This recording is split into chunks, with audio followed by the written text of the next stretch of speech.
Evangelho de João, capítulo 2, versículo 1, amém? Diz assim: no terceiro dia, houve um casamento em Caná da Galileia. A mãe de Jesus estava ali. Jesus e seus discípulos também haviam sido convidados para o casamento. E tendo acabado o vinho, a mãe de Jesus lhe disse: não tem mais vinho. E respondeu-lhe Jesus: mulher, que tenho eu contigo? Ainda não chegou a minha hora. A sua mãe disse aos serventes: fazei tudo o que ele vos disser. E estavam ali 6 talhas de pedra, que os judeus usavam para as purificações, e cada uma levava 2 ou 3 metretas. E disse-lhe Jesus: enchei de água essas talhas. E encheram-nas até a borda. Então lhes disse: tirai agora e levai ao mestre-sala. E eles assim fizeram. Logo que o mestre-sala provou a água transformada em vinho, não sabendo de onde viera, se bem que sabiam os serventes que tinham tirado a água, chamou o noivo e disse: todos põem primeiro o vinho bom, e quando já beberam fartamente, então o inferior. Mas tu guardaste até agora o bom vinho. O primeiro dos seus sinais miraculosos, Jesus realizou em Caná da Galileia. Assim revelou a sua glória e seus discípulos creram nele. Depois disso, desceu para Cafarnaum com sua mãe, seus irmãos, seus discípulos, e ficaram ali não muitos dias. Amém, amados? Primeira coisa, no terceiro dia a partir de quando?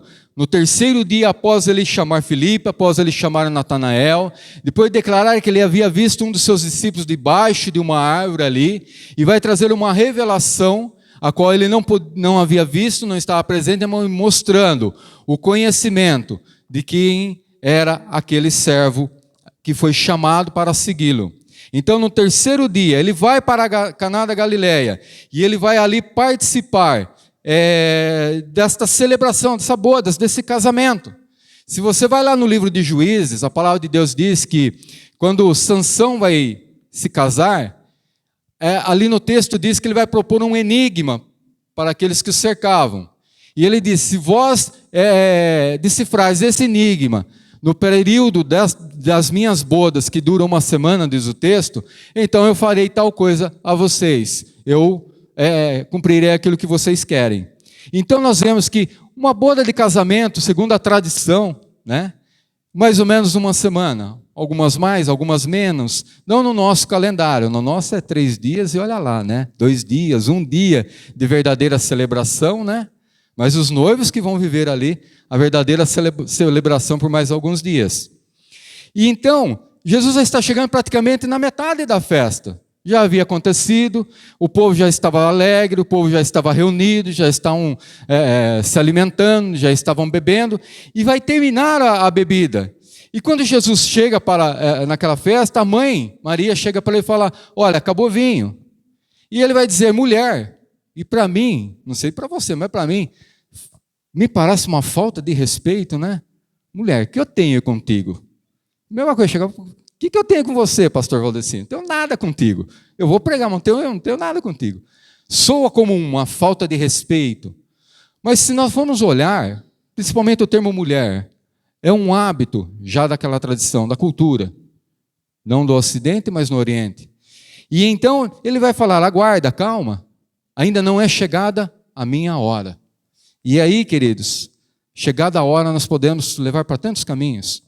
A hora de realizar o milagre nas bodas, a hora da sua morte e ressurreição, da sua crucificação, a hora que ele resgataria a humanidade dos seus pecados, lhes daria a oportunidade de viver eternamente. Nós podemos caminhar para tantas horas, que é a hora do Cristo, a hora do Getsemane, que ele estaria ali orando, intercedendo, derramando a sua alma diante do Pai, para fazer a vontade do Pai, por amor a mim e por amor a você, por amor à humanidade. E então ele diz assim, que a sua mãe Disse aos serventes: fazei tudo o que eles vos disser. Ela dá uma orientação, ela compreendeu a mensagem do Filho. Ela compreendeu a mensagem de Jesus, o Cristo, o Messias.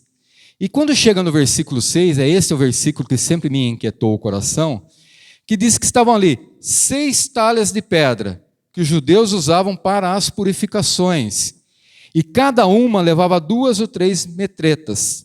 Então, 2 ou 3 metretas, ela vai corresponder a um bato, que são em torno de 8 galões, 37 litros, mais ou menos.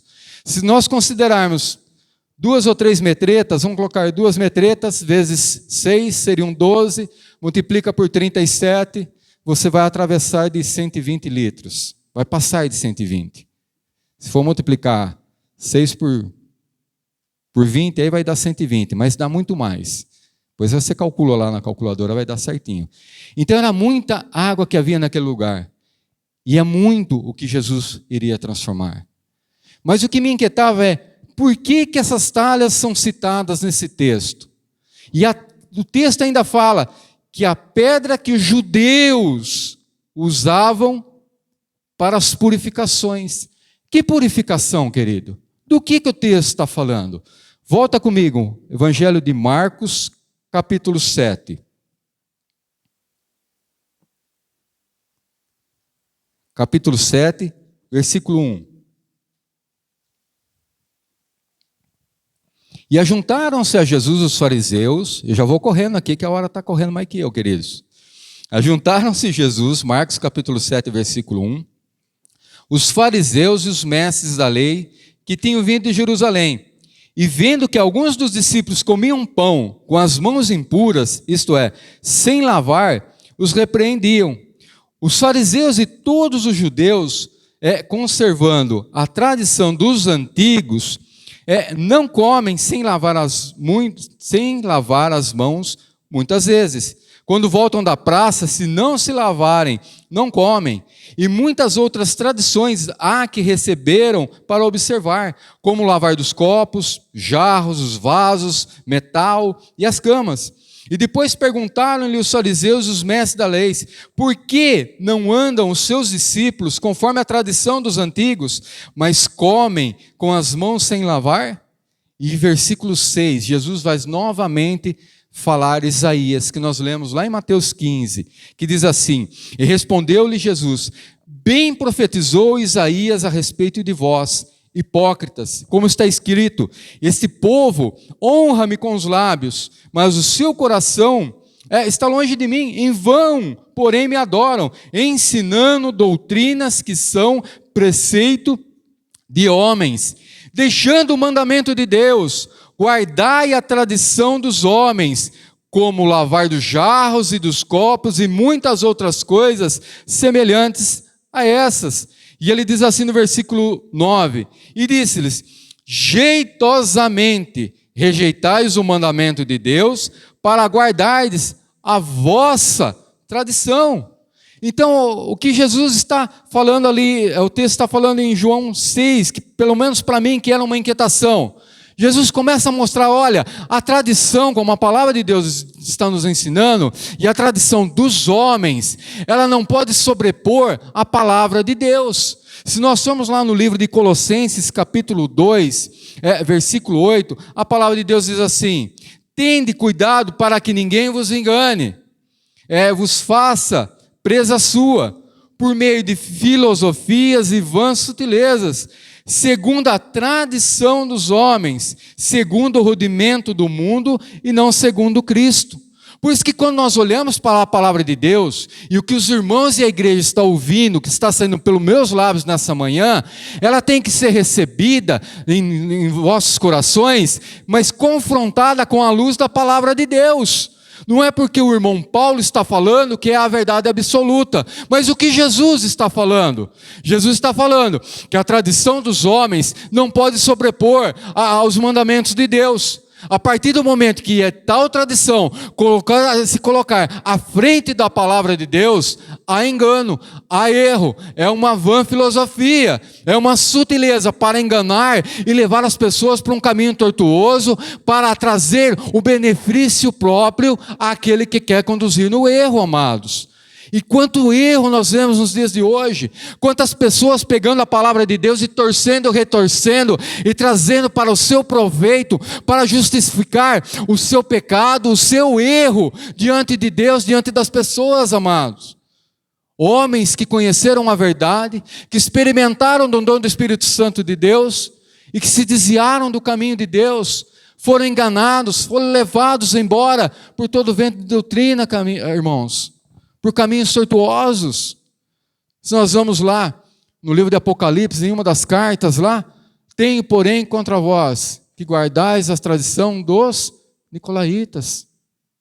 Amados, nós precisamos estar atentos, nós precisamos amar a palavra de Deus, nós precisamos nos aprofundar na palavra de Deus, nós precisamos mergulhar neste rio de águas vivas que é a palavra de Deus e desejar buscar o profundo, o escondido da palavra de Deus para as nossas vidas, para nós andarmos no caminho, amados.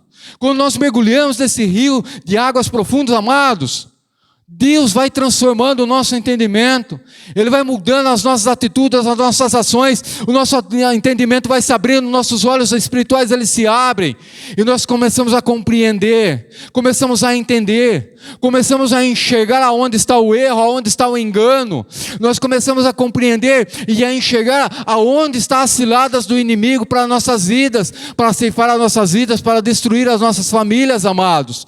Mas Cristo Jesus, Ele veio para trazer luz onde havia as trevas, e nos deu o Espírito Santo de Deus, para quê? Para Ele ser o nosso instruidor, o nosso consolador, para nos fazer lembrar de todas as coisas que o Mestre nos ensinou e tem nos ensinado, amados, para que nós não nos apartemos da palavra de Deus, queridos.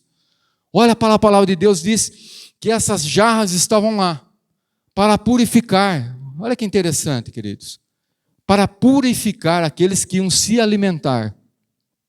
Deixa eu viajar um pouquinho aqui, espiritualizar esse texto, tirar ele um pouquinho fora do contexto, e você julga aí, segundo a palavra de Deus.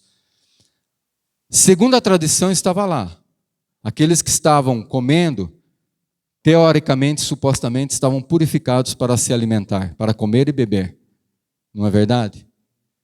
Aquilo era uma celebração, é um matrimônio, é uma aliança entre um homem e uma mulher que tornam-se uma só carne no Senhor. Amém? É o que diz a palavra de Deus. E aquela aliança, aquela celebração estava ocorrendo. E Jesus vai e chega naquele momento. E Ele dá uma palavra para encher de água. Quando nós olhamos para a palavra de Deus, a própria palavra de Deus, ela é descrita como uma água que lava, que purifica, que regenera, que limpa. Mas as talhas estavam lá, mas não podiam proporcionar a transformação. As talhas estavam lá para purificar, mas elas não podiam gerar transformação. Elas por si só, elas não podiam suprir a necessidade daqueles que são convidados. Agora alegra o teu coração. Porque nós aguardamos pelas bodas, e pelas bodas do Cordeiro, amados. E hoje nós somos lavados e purificados pela palavra de Deus, pelo sangue do Cordeiro Santo, amados. E eu então vou imaginando e pensando que Jesus está falando não de uma aliança humana, de uma aliança entre um homem e uma mulher, naturalmente falando, ser humanos, feito de carne e osso. Mas começo a olhar para esse texto e começo a ver que Jesus, quando Ele nos chama para ter uma aliança com Ele, nos convida para celebrarmos as bodas do Cordeiro, amados. Tem que haver uma transformação, tem que haver um ardente desejo pela palavra de Deus, pelo reino de Deus, pelas coisas que são do alto e não pelas coisas que são da terra, queridos.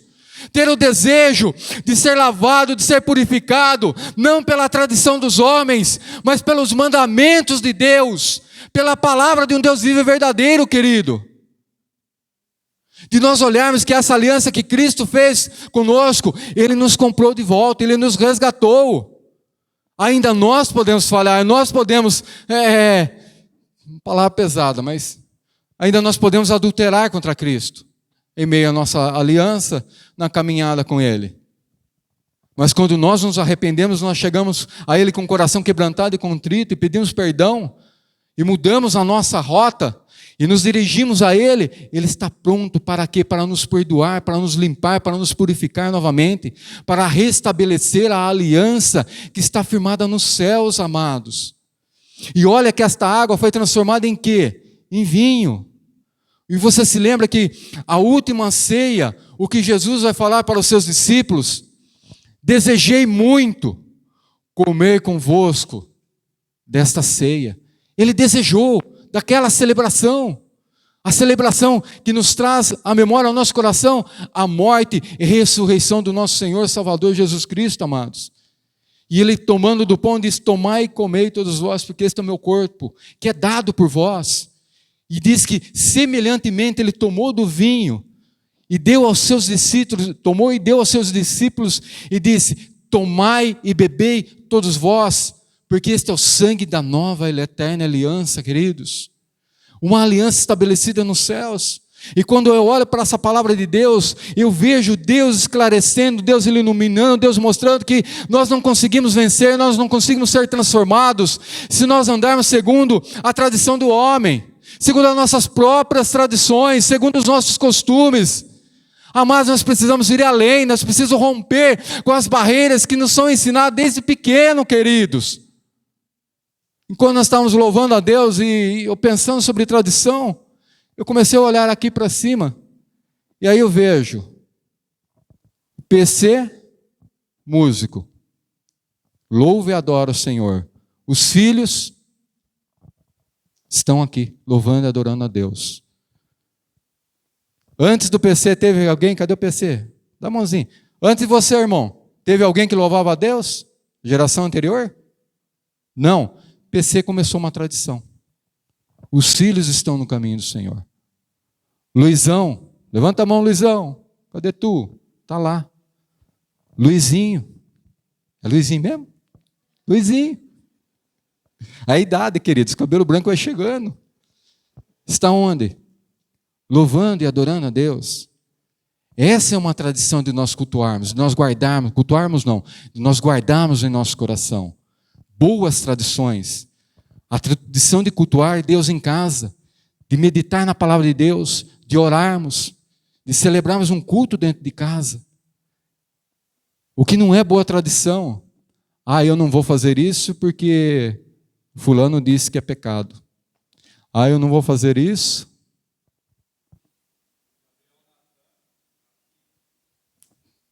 Bênção de Deus. Olha aí, queridos, Gabriel, Natan e o Rafinha, o baterista e outro back vocal. Caminhos do Senhor. Geração de pastor. Olha aí, ó, Netinha. Cadê o Netinho? Está aqui, ó, está ali na cadeirinha. Queridos, se nós fizermos os papéis, eles estão fazendo, porque eu tenho visto. Eu acompanho, sou pior que mulher fofoqueira. Ficou lá dos olhos assim, ó. Se instruirmos os nossos filhos no caminho do Senhor, a probabilidade de se criar uma tradição de homens e mulheres vitoriosos, servos de Deus, abençoados, que vão refletir a luz do Senhor sobre a face da terra, serão imensas, para não dizer infinitas, sobre nossos lares, nossas famílias, queridos. Mas o que nós precisamos hoje é ter fome, é ter sede pela palavra de Deus. O irmão Paulo falou a respeito dessas 6 talhas, mas metreta, mas o que é isso? Eu ainda não entendi isso. É ir buscar na palavra de Deus. Se eu souber, eu vou te explicar, eu vou tentar transmitir aquilo que Deus me fala, mas se eu não souber, é entre você e Deus, o Espírito Santo. Ou então o pastor e o presbítero Júlio, e o pastor Vicente e Paulo. Eles resolvem tudo, eles explicam tudo. Mas é na intimidade, queridos, é buscar a profundidade da palavra de Deus, amados. Se nós não conhecemos a palavra de Deus, se nós não tivermos amor pela palavra de Deus, a nossa vida vai ser manca, vai ser capenga, vai ser como uma onda do mar. A palavra de Deus não diz assim? Que a nossa fé não pode ser como uma onda do mar. Vai e volta, vai e volta. Sabe por quê? Deus orienta assim: não pense tal homem que receberá alguma coisa do Senhor. Porque é vacilante, é inconstante. Vai lá, invadiu a praia toda. Daqui a pouco recuou, o dobro do que invadiu, distanciou-se, ficou longe, Deixou de desfrutar da presença do Pai, do Filho, do Espírito Santo de Deus. Deixou de lembrar que Cristo é o nosso Salvador, é o nosso irmão mais velho, é o nosso Redentor, é aquele que morreu por mim, que morreu por você, que Ele é o Verbo de Deus, é o Verbo da vida, amados. Se nós não mergulharmos na palavra de Deus, nós nos esquecemos de quem Cristo é, aquele que é desde o princípio e será até o fim, amados, desta terra, porque Ele é alfa, Ele é ômega, Ele é o princípio e o fim de todas as coisas. Ô meu irmão, minha irmã, vamos olhar para a palavra de Deus, vamos amar a palavra de Deus, vamos pedir ajuda para o Espírito Santo de Deus, para Ele escrever a palavra de Deus nas tábuas do nosso coração. Você vai para o Velho Testamento que Deus fala assim, olha, ata os meus mandamentos aos teus pescoços, tome a minha palavra sobre o teu pescoço, caminha nela, medita nela de dia e de noite. Olha o que diz a palavra de Deus, Josué capítulo 1, queridos. E o que nós fazemos? Muitas vezes, espiritualmente e até fisicamente, dormimos de dia e dormimos de noite. E quando vem o vento e sopra contra nossas vidas, nós não sabemos para onde caminhar, nós não sabemos para onde correr. Não conseguimos discernir a voz do Espírito Santo de Deus, não conseguimos discernir a voz de Deus quando está nos orientando, amados. Lembra que eu disse no início aqui? Que nós precisamos de ousadia para falar aquilo que Deus coloca no coração? E nós ficamos titubeantes, vacilantes em dizer ou não dizer, por quê? Porque está faltando o quê? Intimidade. A intimidade nos leva ao temor a Deus, à reverência a Deus. E nós passamos a conhecer mais do Senhor e da sua palavra, queridos. Por isso a tradição dos homens não pode, de maneira alguma, tomar o lugar em nosso coração. Ela tem que ser tomada e preenchida pela palavra de Deus. Amém? Deixa eu te dizer um texto. Quando Esdras e Neemias, eles voltam para reconstruir os muros de Jerusalém. Ele vai tomar um caminho a cavalo. E ele vai circundar a cidade que está com os muros fendidos, suas portas queimadas ao fogo, e a grande vergonha e tristeza sobre o povo de Deus. E a palavra de Deus diz que até onde o animal o levou, o servo de Deus, ele foi montado, ele foi levado. Mas chegou um determinado momento que ele não pôde atravessar. O animal não passava. O seu instrumento de caminhada, de guerra não passava. Ele desceu e ele teve que caminhar por aquele local destruído.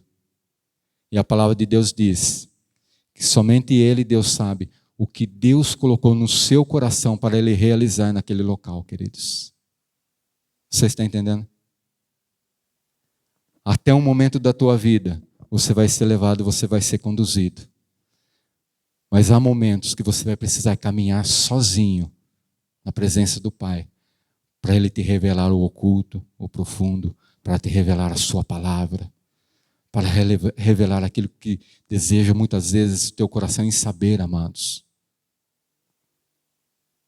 É na intimidade, é ali na proximidade com o trono de Deus. Amém, meu amado? Por isso, queridos, nessa manhã eu vos deixo essa palavra te dizendo, não se deixe ser levado por tradições humanas, mas seja carregado pela palavra de Deus, guiado, dirigido e conduzido pelo Espírito Santo de Deus. Amém, amados? Deus abençoe, em nome de Jesus Cristo, que essa palavra, que a palavra de Deus fique no teu coração. Saiba que acima da tradição do homem, tem a tradição, tem a palavra de Deus, tem os mandamentos de Deus. Amém, amados? Deus abençoe.